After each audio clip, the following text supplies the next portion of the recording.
face of the relentless Russian onslaught, the outnumbered and outgunned Ukrainian troops are retreating, giving up more villages. At least 7 people have been killed in the latest attack on the eastern Ukraine city of Kyiv. Ukrainian President Zelensky again asserts that Russia is leveraging his country's lack of air defense systems to launch brutal strikes on frontline towns and cities.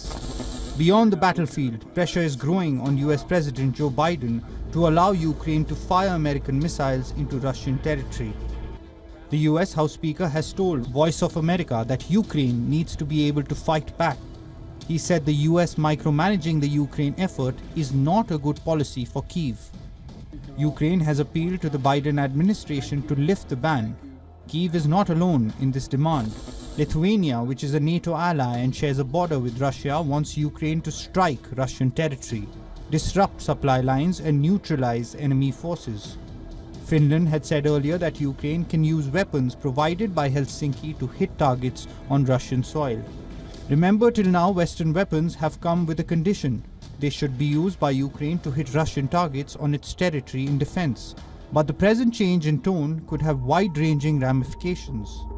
Earlier this month, UK virtually greenlit Kyiv to use its weapons as they deem fit.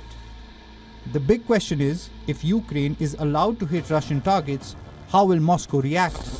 Kremlin warns it will strike British targets if British weapons are used by Ukraine on Russian territory. The signs are ominous. A small miscalculation can spark a wider conflict beyond the Ukraine borders. Bureau Report, WION World is One.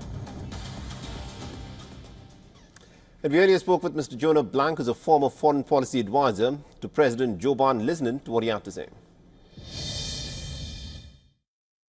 President Biden has been quite careful not to escalate the war, and rightly so. I mean, this is a dangerous situation. And let's be clear, that if the decision is taken to allow Ukraine to use US-sourced weapons for attacks on Russian soil, that would be a danger.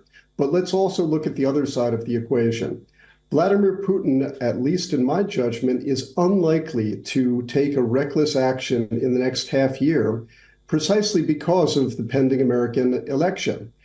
Right now, Vladimir Putin has a 50% chance of seeing a US administration a year from now that will give him everything he wants. If Mr. Trump is elected, he's made pretty clear that he will withdraw US support for Ukraine and might even withdraw the US from NATO.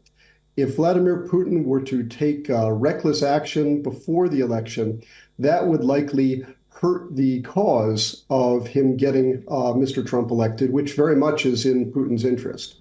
For all the latest news, download the WION app and subscribe to our YouTube channel.